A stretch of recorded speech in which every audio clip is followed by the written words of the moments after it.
who's the EAC.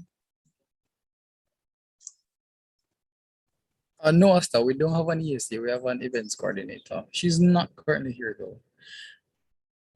But whenever you guys are ready, you can start because we're now live streaming on YouTube. So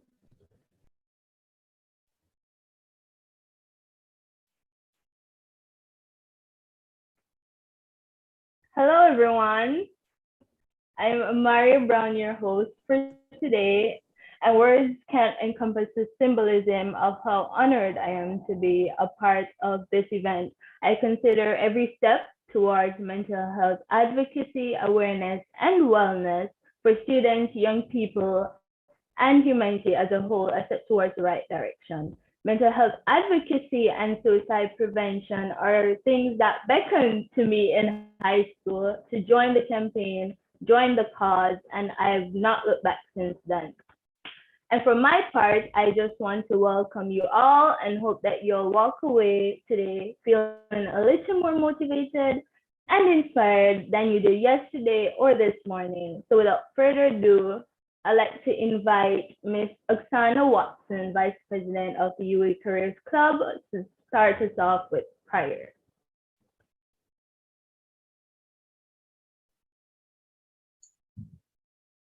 Okay, hi everyone. So please bow your heads where you are. Most righteous and eternal Father, we thank you for giving us this day. We thank you, God, that we can meet in this fashion.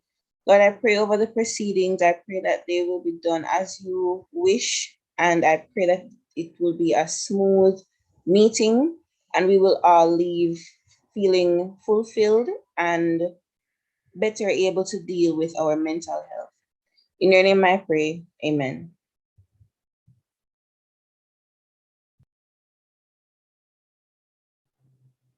Amen. In everything we do, we have to ensure God is in the midst of it. Next up is Miss Esther Prendergast, the President of the UE Careers Club, with official greetings. Good afternoon, everyone. Thank you all for being here. As my Madam MC said, I'm Esther Prendergast, and I just want to thank you all for coming out to this event. In fact, it's actually the last meeting of the UWI Careers Club. And I don't know about you, but this pandemic thing has not been good for me. So I really appreciate this topic. And I do hope that everyone will feel motivated and feel refreshed after this meeting. So without further ado, I hand over back to you, Madam MC. Okay, thank you, Esther, for that greeting. Before our main course, which I know you are eagerly waiting for, we're going to have a little icebreaker brought to us by the Psychology Association. So let us all participate and enjoy.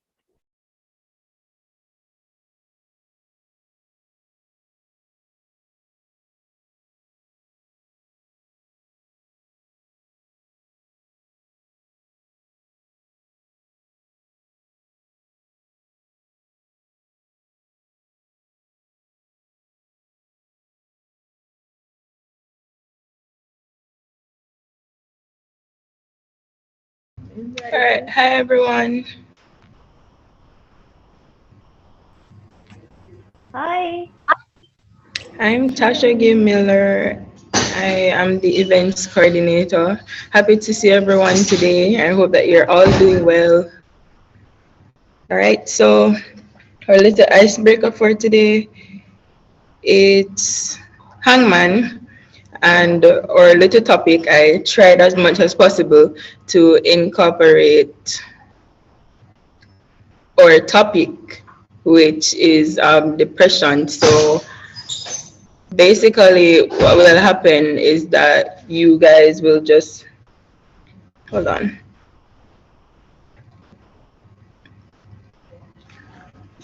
All right, so this is basically, hold on, I'm trying to share my screen. Are you guys in my screen now? Yes. All right, so like I said, the topic is things that causes depression. So there are 5 letter words, there are 6 letter words, one 7 letter word, two 8 letter words, and two 3 letter words, and a phrase with 10 letters. So you can just guess the letters, and if everybody should know how hangman is played. So if you don't get the letter right, then you know that we're putting up the man for him to die. All right?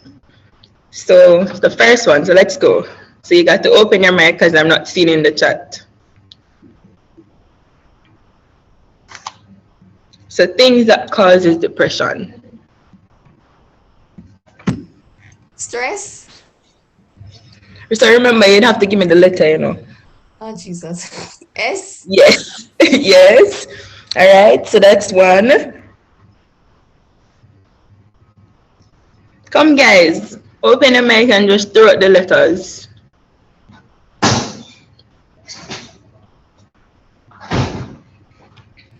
R. R. No, there's no R. A. There's no A.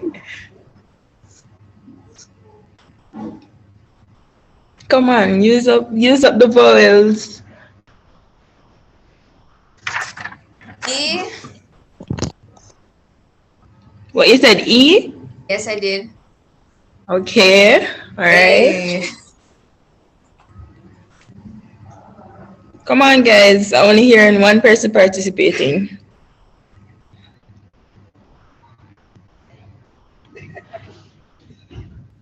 The host can participate, so you know. Come on, guys. You guys can participate. All right. So let me just select a letter. What do you think that one is? This one was kind of hard, though. Oh, So let's N. skip G. Yes. All right. Come again. Another 5 letter. The 5 letters are very easy. So just use up the vowels and you'll be on the right track. U. All right. A. Okay.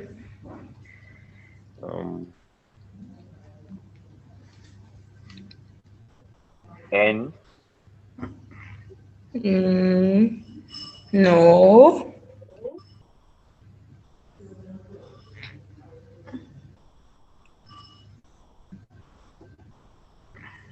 Come on, guys. Not hearing you participating.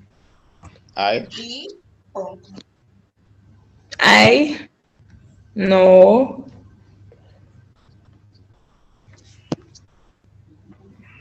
Come on, guys. Gosh. O. B. No. I'm not hearing. B. B. Boy. B. Yeah. Okay. Abuse. Yeah, that's it.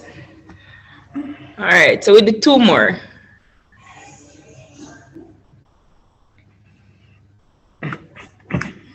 So come, guys. Just throw on the. Okay. Somebody said E. E. T.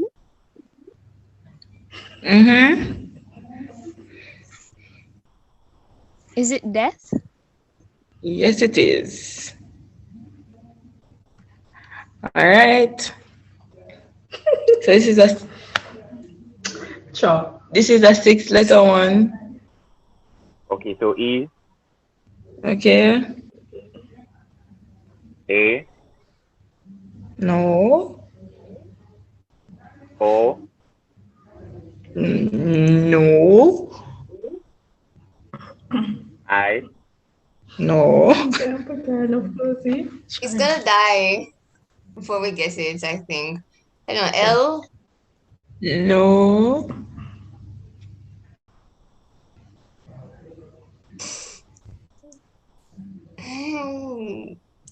You want to give us a Alright. hint? right. This one is kind of hard. No. Gender. Go ahead. Yes. This one was kind of hard for me as well. All right, so we Right, do one more. Sparks. Right, Sparks. One more. All right, so this is a three-letter one. Should be very easy. A. A. Mm-hmm. E. Age. Go again. Yes, E. it is correct. Yes. All right, so that concludes our little activity because we don't want to take up all of the time for the presenters. So thank you guys for participating in our little icebreaker. Thank you for that. It was very unique and fun. Some of those things I wasn't even paying attention to that they cause depression, but in fact they do cause depression. So thank you for that little deeper insight on that. Let's jump right into the next item. I'd like to invite Mr. Javalrio Swaby. I hope I pronounced that correct. The student representative for the Psychology Association to introduce the guest speaker, after which the next voice you'll hear is that of Mr. Guest Speaker himself. All right, thank you so much, Amari. And yes, you did pronounce it correctly. Welcome to everyone. Welcome to those from the Career Club. And welcome to our members, and welcome to the man himself, Mr. Marlon Simpson. Now, Mr. Marlon Simpson is a licensed associate clinical psychologist pursuing doctoral studies in neuropsychology. He works with the Revamp Center at St. Joseph's Hospital on weekends, where he performs neuropsychological assessments and behavioral modification for patients who have had traumatic brain injuries. He holds a diploma in ministerial studies and another in psychology, a Bachelor of Arts degree in theology, and a Master of Science degree in clinical psychology. He worked with the Jamaica Constabulary Force as a volunteer chaplain to 3 police stations, a part-time lecturer at the Police College and Area 3, that's Clarendon, Manchester, and St. Elizabeth. Currently, he's a clinical psychologist at the Rehabilitation Institute of the Caribbean. He is also the clinical psychologist working with a company based in Belize, as well as the Beijing, Jamaica Embassy in China. Most importantly, he's a proud father of 2 sons, Micah and Courtney, who he dedicated his life to raising well. Mr. Marlon, welcome once more. The floor is now yours. All right, thank you for inviting me. And it's good to be back here with you. I shared with you some time ago. So I didn't do a bad job, it seems. So I guess I'm back here again to present again. All right, so we'll be talking about depression, and I'm going to use some terms that everybody is familiar with. So let me share my screen with you. And I want you to participate as much as possible because it's going to be a very interactive presentation. I'm hoping. All right, so we'll be talking about depression and some of the things that are associated with depression. All right, so let's take a general look at what mental illness is. It's something that you can't touch, you can't feel, you just have to just deal with it as is. And of course, it affects everyday function. All right, so these are some of the areas where you can get depression from. But can you think of any other sources of depression? Where else can you get depression from? So apart from emotional stuff, work, social, family, COVID, anything else? Cool. Chemical imbalances. Chemical imbalance. All right, that sounds like a neurologist right there. All right, yes. School as well is a major source. And as one who is studying again, yes, it's not the most pleasant feeling to be in school, is it? Or are you all enjoying yourselves and just running through school like it's nothing? Oh no. So is it safe to say that everybody's kind of stressed out by what's going on with school? you have multiple assignments due, and it seemed like the lecturer's giving you assignments one after the other.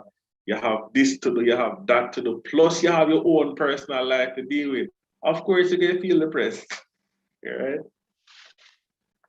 All right, and so let's take a closer look at some areas. And we mentioned even chemical imbalances, which is there as well. But I like to think of COVID-19 as one of the major players currently. So I call COVID-19 a master hide and seek player. Now, those of you who play hide and seek, you know for a fact that if the person doesn't hide very well, it's very easy to find them. But you have some people that no matter how well you hide, they always find you. No matter how you hide good, they always find some little cute clue to find out where you are. Or pretend like there's an emergency and you just come out of your hiding space. But I want to think of COVID as the same thing. COVID-19 has the ability to search and find out every kind of illness that's going on or going around and kind of pull it out and say, hey, guess what? I'm here, I'm finding you. And that includes depression as well. So I have found where I'm diagnosing a lot more people with depression, and a lot more people are showing signs of depression. And even something new that was discovered about a year or so ago is something called COVID-19 anxiety syndrome. And it's a real syndrome where persons have symptoms that look like anxiety, that look like obsessive compulsive disorder, that looks like depression, that looks like so many other things, but it's a real condition that people are being diagnosed with now. And the only time we see things like this is when you have a major pandemic. So when you had the outbreak of smallpox, when you had the other pandemics before, Ebola, all the rest, they all had kind of syndromes coming out where persons were just not adjusting to everyday life. And you can imagine why. If you are not being bothered by COVID-19, you have to come talk to me and help me to understand how you're not being stressed out by COVID-19. Because I think it's affecting everybody. Worst off, you are fine. Everything is going all right. And then all of a sudden, somebody beside you or somebody close to you start coughing or sneezing. Then what start running through your mind? Anybody? When somebody starts coughing or sneezing beside you, it could be even just one cough and one sneeze. What's the first thing that runs through your mind? COVID-19. COVID-19. Worse, you start coughing, sneezing, or you have stuffy runny nose. What's the first thing that comes to mind? I shouldn't be on the road. It's dangerous to be on the road because people have gotten attacked. You've seen it in the news, so that alone.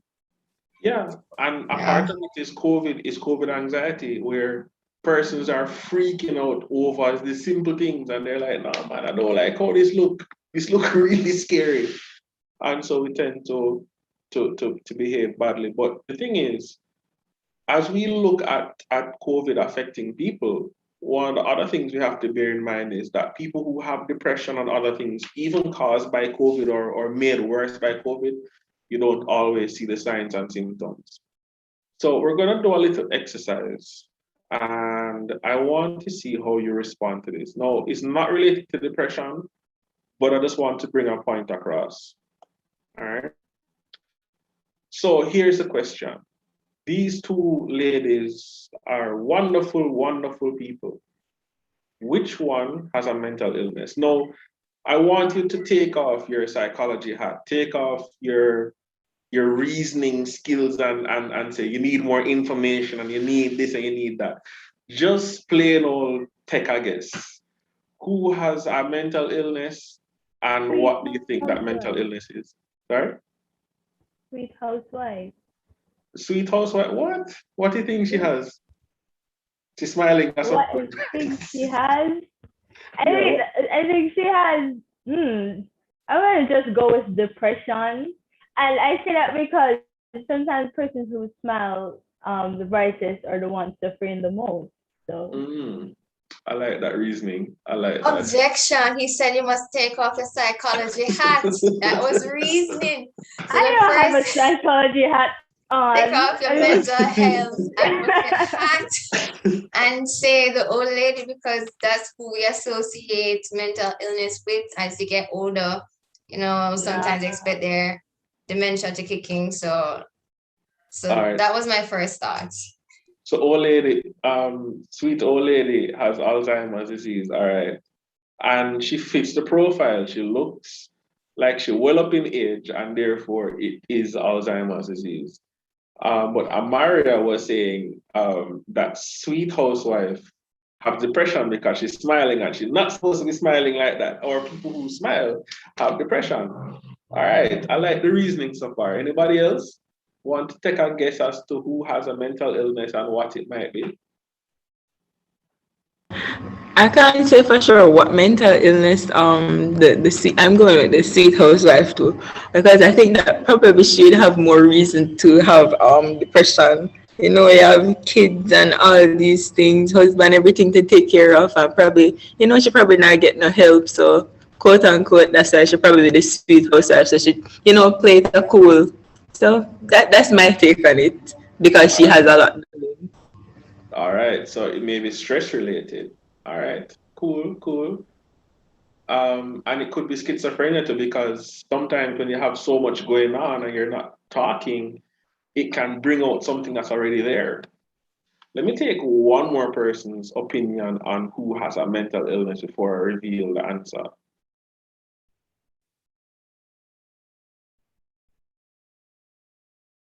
Anybody?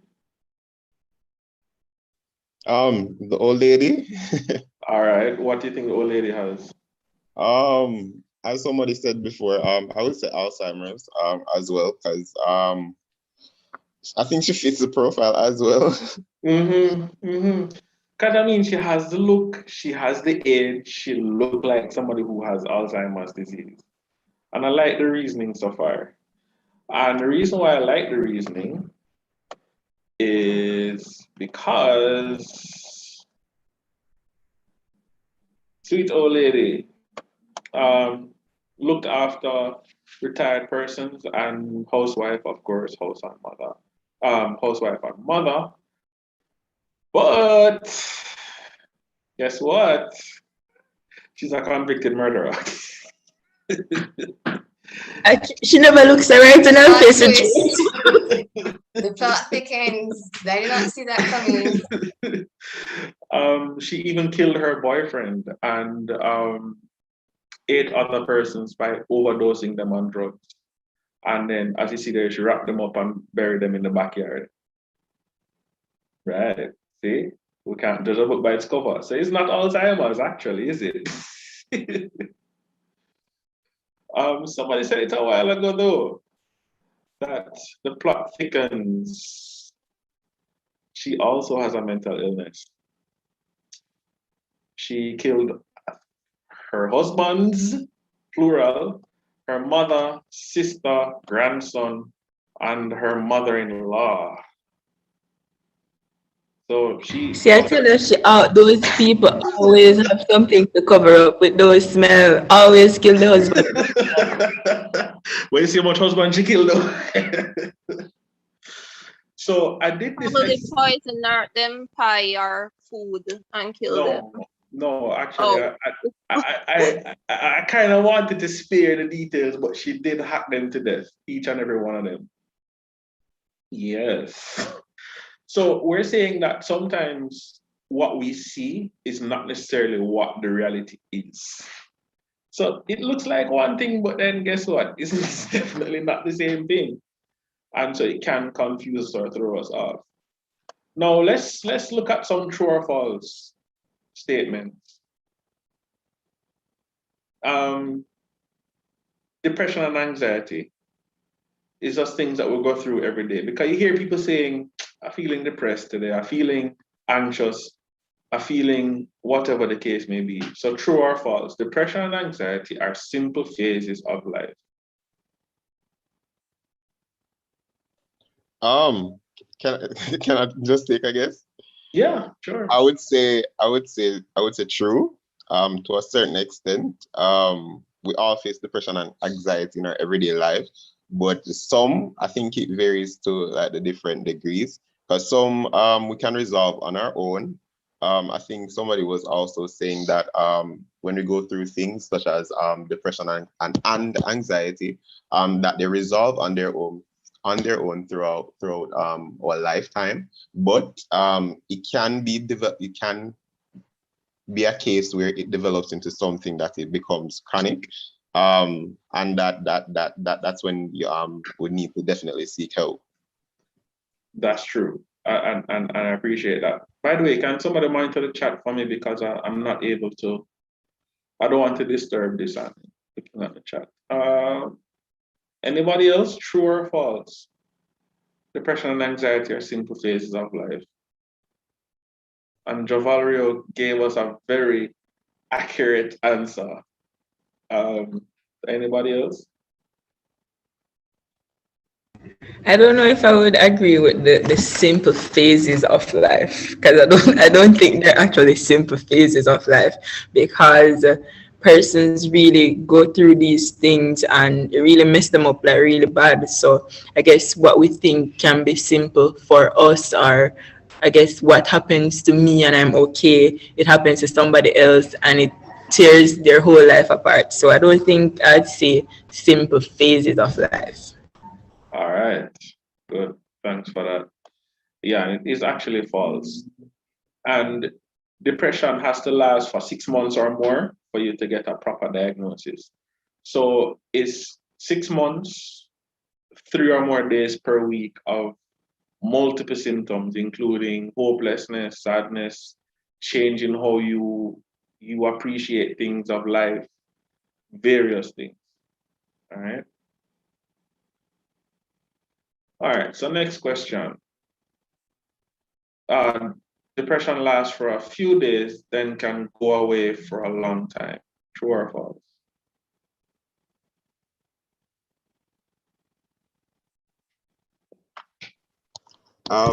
I'd say true. Tell me why. Well, based on readings that I've done, it can definitely, the point blank stated that can present itself, then leave for a few days, then come back when you leave it untreated. So it's just like putting a band-aid on a very infectious cut. Right, that's true. All right, boy, it's actually false. You never let me get the answer. I'm the false girl. Okay, I'm just going to leave it to Tasha again. No. Actually, it's these answers don't match up actually. So it is actually true that we have different types of depression, which we're going to go into very shortly. But yeah, it can last for a few days, go away for a long time, then come back again. All right. Next one. Symptoms of depression can lay hidden for years. True or false? I feel like it's true because But you're the one that always says false. yes, jump in the boat. I feel like it's true because sometimes it really takes something really traumatic or something that can really bring it out in somebody. I remember that we said that it can come through genes as well. So that means that basically some persons probably would have been like they have it already in the family, and you just need that one hit for it to actually happen. That's true. Again, can somebody monitor the chat for me, because I don't want to miss statements or questions in the chat, please. Or do I need to call on somebody? All right, so somebody says something or someone may be the trigger that caused the depression to be so open. And then somebody else says some persons hide depression really well, bright smiles and all. Right. So it goes back to the lady that we had seen some time ago in the post that she wasn't smiling, but she obviously looked like she have some kind of depression thing going on there. Um, yeah. Again, this is not accurate, but yes, symptoms can be hidden for years, but people just learn how to hide them. So even though it says false, it's actually true. Right? All right. So let's look at some myths about depression. And some of these may surprise you and some may not. You oftentimes hear people say, snap out of it, man, you'll be fine. You're just making things look so bad when they're really not that bad. It is that bad. And there are persons who just don't understand that you can't just pull yourself out of a depressive state. It takes a while and you can't think yourself out of it. So people oftentimes get upset and they're like, you're just playing a fool, you don't want to get better, you don't want to do anything, you're just being all negative. Trust me, persons who have depression could just take themselves out of it or think positive thoughts alone, then it would have been a lot easier for them to deal with. And again, you don't have to have a reason to be depressed. There are many persons who come to my office and they have depression, but it's not triggered by anything. There's no significant event or problem or anything. It's just caused by chemical imbalance, if you want. And there are persons who think that because you're moving up and down and you're smiling and you're laughing and you're engaging and everything else, like you can't be depressed. How you supposed to be depressed? Are you looking like that? All right. Anything else in the chat that's coming up? Yes, so somebody is saying, hold on. So somebody is saying depression seems to be quite stigmatized here. It's associated with being weak in the eyes of some people. Mm-hmm. Yeah, I mean, people think that if you show any signs of depression or sadness or hopelessness, then something is just wrong with you and you just trying to be negative when you really don't have any control over it. The chemical changes in your brain are causing or disrupting the flow of feelings, of your thoughts and stuff like that. I don't want to get into the biology of the brain, but whenever I think of it this way, those of you who are familiar with Kingston, you're trying to get to Halfway Tree Transport Center, for instance, but then all the roads leading to Halfway Tree are blocked. And then it's trying to find another way, or you're trying to find a way through the traffic or the blockade. And so the communication between aspects of your brain isn't as fast as it should be. And so sometimes you end up not being able to understand what's going on, or you don't know where this feeling coming from. Why is it that all these things are happening to me? But it's just the reality. And some people think that only if you are strong enough, you wouldn't be depressed. And again, it comes back to people who think that you can just snap yourself out of depression. You can't. You need to do some work. So how I describe it to persons is depression is like you digging a pit and you're digging, digging, digging, and then somebody comes along and like, why are you digging a hole? Like, I don't know. I just feel like digging a pit. The person jumps down in there and they want to help pull you out, but as the person is digging more, you're going down with them. And so it's kind of like you're stuck in the same boat. So depression isn't as easy as pulling somebody out of it and saying snap out of it or just be positive. It's a lot more complicated than that. All right, so let's look at some types of depression. So before I go into that, let's pick on some people. What are the different types of depression? And a hint is not school depression and family depression. What are some of the types of depression that we have? Mild depression is one, I think. Mild. Tell me more. Do you want me to tell you more about mild depression? Yes. I need to understand what you mean by mild depression. I haven't heard that term in a long time. Mild depression. Oh, what did I come across? But I think it's not. You see, now you put me in the spotlight because now I Yep. can explain it. Oh, what is You're it? welcome. I think it has something to do with probably, I don't want to say feelings of sadness because sadness and depression are different, but probably feelings of hopelessness for a while, tears, you're constantly crying, could be for no reason. But then again, that could also be PMS. So I've never thought about it before. Now I just heard about my depression. I just think, this thing you go through for a short while and then after a while it goes away. All right. Thanks for that. You're not wrong. I was just trying to pull up the word for you, but when you see it, you'll know. So what's going on in the chat? What are people saying? Somebody said persistent depression, so it's depressive episodes over 2 years. All right. So that ties into what Esther was saying. All right. You have bipolar disorder, which is also called manic depression. Yes. Good. Someone in the chat also said seasonal depression. All right. And just to add mine, you also have postnatal. Yeah, postnatal or antenatal. So postpartum, we'll call it postpartum depression. All right, good. You have psychotic as well. Psychotic.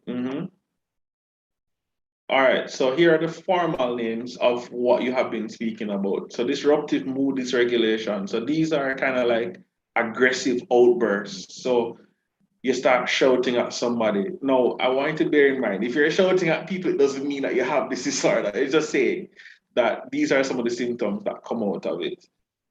So there's, of course, major depressive, which everybody knows about. Asta, this is the one that you're talking about. So this is persistent depressive disorder, or this time, so it's mild depression over a long period of time.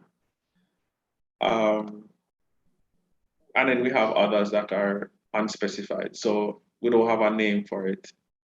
There is also what people call PMS, is premenstrual dysphoric disorder. So that one is you're getting irritable, moody, sad, aggressive, angry, extreme sadness, hopelessness before you have the menstrual cycle coming through. Then, of course, you have those that are related to substance abuse and medication. So some medications can leave you feeling high and then drop you like a boulder and leads to severe feelings of sadness or depression. And of course, some medical conditions cause it. So like you have thyroiditis or hypothyroidism.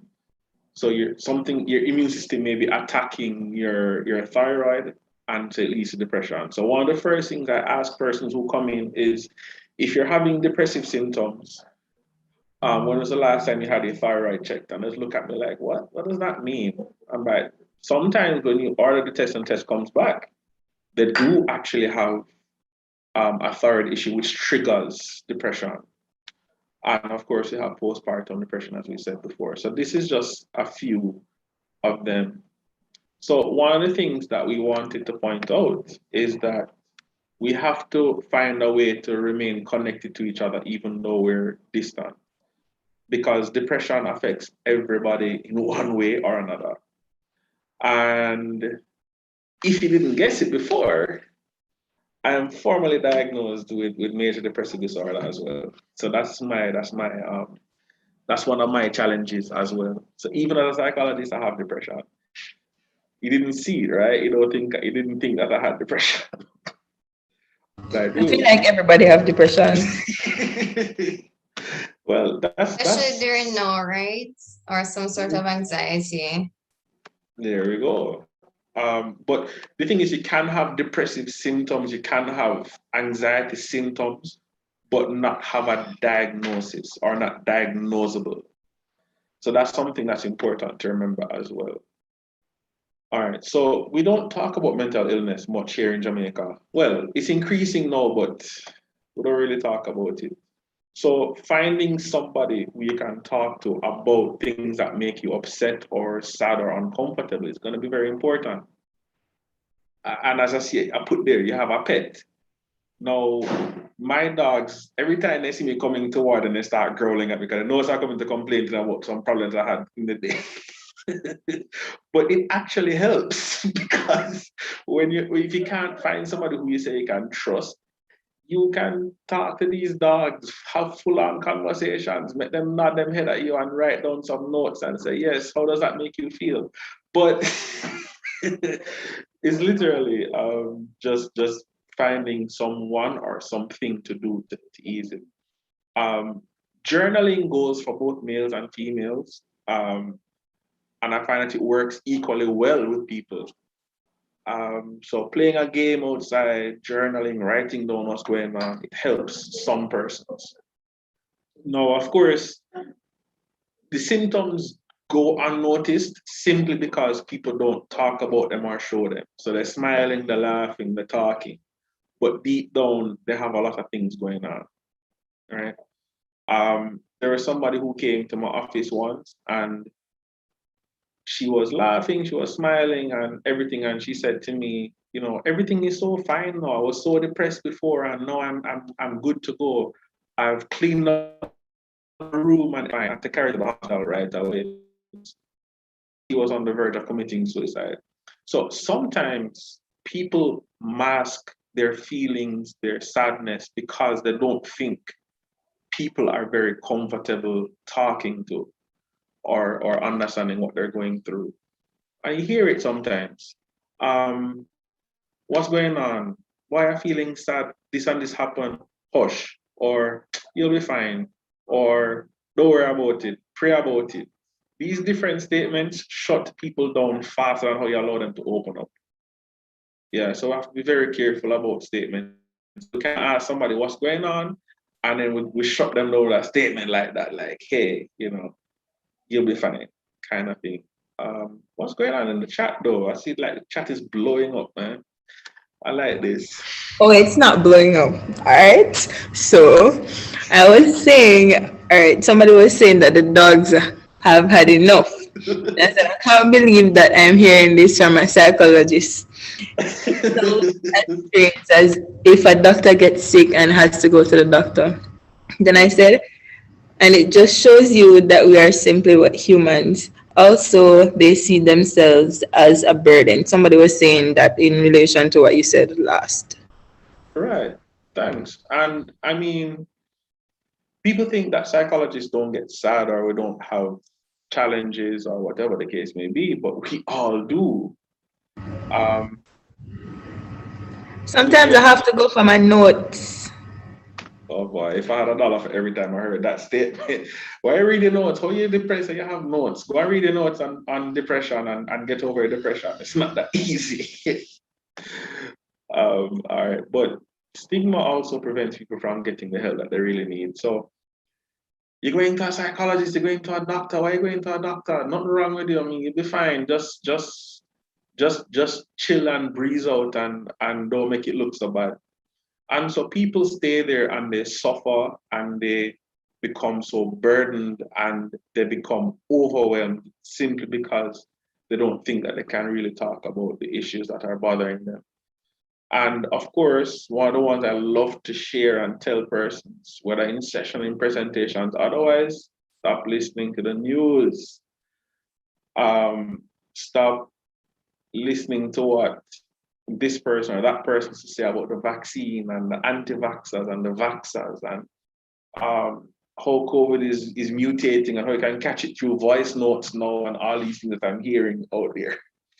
There was a person who was on a phone call and she said she freaked out. She had to get tested for COVID because the person she was talking to on the phone started coughing and she swore it come through the phone and infect her. And I was like, where did you hear that? She said, it was on the news, man. And no, it was on social media. I'm like, okay, all right. So in the medical field, we have a running joke where we call Google Dr. Google. Everybody gets a diagnosis from Google.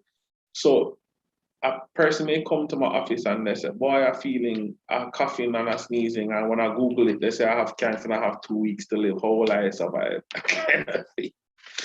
So I mean, it's kind of interesting to see what people hear. All right. So this is a quote that I wanted to end with because my time is basically up. At the root of the dilemma is the way we view mental health in this country. Whether an illness affects our heart, your leg, your brain, it's still an illness, and there should be no distinction. And that's from the famous Michelle Obama. All right, so I'm gonna stop sharing now and open up the floor for questions.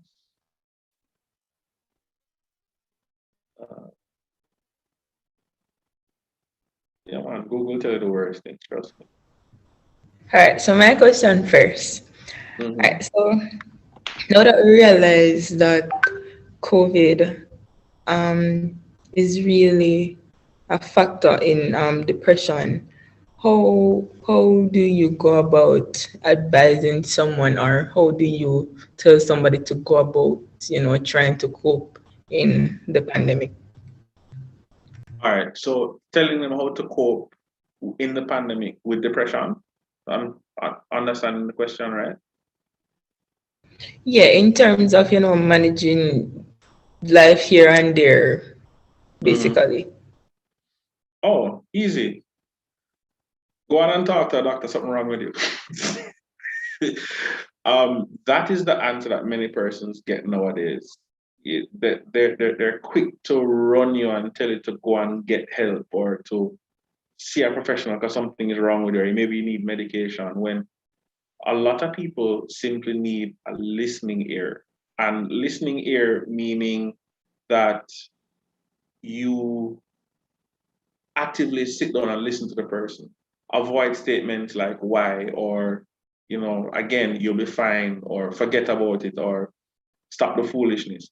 It's actually listening and saying, all right, so what is happening to you? And we don't always have to give a response, So a lot of times we are the judges, or we are the ones who can say, okay, based on this is something that we can talk about. This is something I can support you with. But if we realize that it's getting to be a little bit too much, and we say, well, I don't know if I'll be able to help you as much. So I think the best route may be for you to get some professional help. Encourage them to get out of the house. There are persons who are just stuck in the house all day with their parents or their family members, and it's like the worst feeling. So even going outside and doing some kind of physical activity, take a walk down the road, or whatever the case may be. So it's really finding out what the person needs and helping them into that avenue. Yeah. Thanks much. Yeah, man, no problem. Any other questions? I have one. So in your professional opinion, would you recommend medicine to treat depression? That's a very good question. I usually leave that as a last resort. Last resort because some of the side effects of some depression medication is depression and suicidal ideation. So it depends on the individual and how deep they are in that depression. And if I'm realizing from very early on that they're going to need a little bit more than therapy, then I'll consult with a psychiatrist and say, well, based on what's happening, I recommend X and Y drug and this dosage. And then we work together to co-treat the person. But right off the bat, I'm not a big fan of medicating unless it's really bad and therapy, I'm not getting through in terms of therapy. Okay, thank you. All right. So one last question in terms of, we noticed that in the bio, we realized that you have been doing a lot. Yes, realize that you've been doing a lot. But in terms of, because we're psychology students, and like you say, a lot of persons in the chat probably want to reach out, or they would probably realize that the sessions are interactive, or whichever way they would take it. So in terms of your availability, in terms of, do you like have a practice for yourself, or that persons can actually come to you for sessions? Yeah, actually, I do. Um, I do. I do have a private practice. I'm gonna put my information in the chat so persons can access the service. There's also the option of creating a WhatsApp group. I know we have a whole heap of WhatsApp groups that we're a part of, but if you want to create a WhatsApp group where you can just shoot, or even individually shoot me a message to ask specific questions, you can feel free to do so. I'm on Instagram as well. I do, yes, yes, I do Sunday talks, very short talks on mental illness, mental health, everyday topics. Sometimes I share my own experiences and stuff. So you can even find me there on Instagram as well. That's my Instagram hashtag. And yeah, so feel free to reach out to me via WhatsApp or via Instagram. Yeah. Okay, thank you. All right, no problem. Thank you all for listening. You've been very good to me. Like sometimes you're lecturing and then everybody, three-quarter people fall asleep and there's like zero interaction. But I like when people interact and I think they've been really good to me. So I'm really grateful for that, for all the persons who participated. And thanks for inviting me again. I hand over to Madam President or Armaria. Thank you, Mr. Simpson. Thank you so much for sharing with us something important that you said. Depression isn't as easy as pulling someone out of it. It really caused me to go back to when I just started out advocacy, and a teacher said to me that there are two types of persons that will sit with the person going through this anxiety, this stress, this depression, and persons who will try to get them out.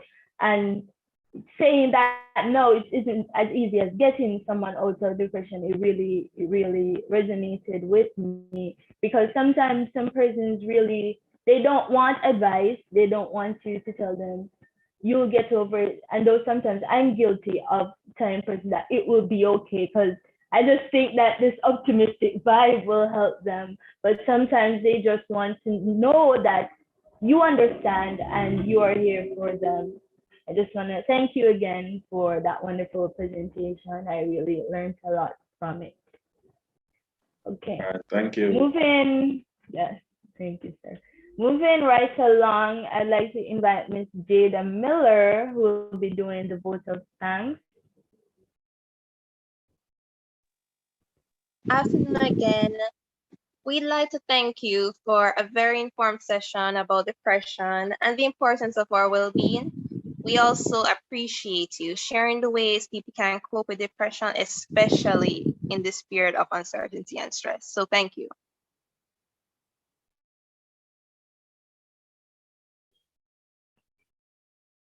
Thank you, Jada. Okay, thank you all for coming. This is my time to close off. So I just have to say, for the last year and a half, the world was thrown into chaos and confusion, and we all shared in an experience we wish never was. Javalio, are you raising your hand? Right. Yes, I am. Okay. Right. Thank you again so much, Mr. Simpson. It's always a pleasure to have you here. You came before on a meeting. I definitely remember that. I still have the notes. And you still did a spectacular job. Also, I just want to remind the members to sign the register. I sent it in the chat, and those joining from YouTube, You can always message anyone from the exec body for the register.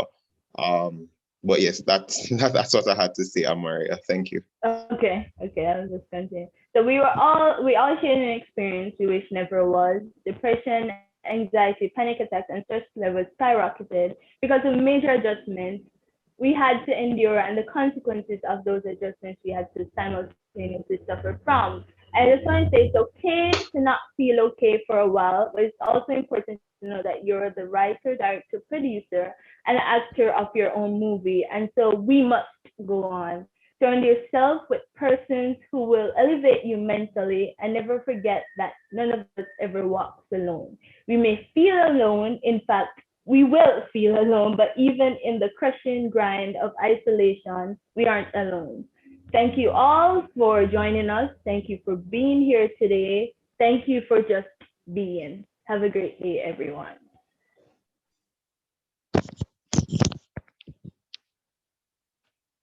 All right, thank you guys. Bye, everybody. Bye. Great meeting. Awesome collab. I'll speak to y'all later. Bye. All right, bye. Remember to stop the live stream. Definitely.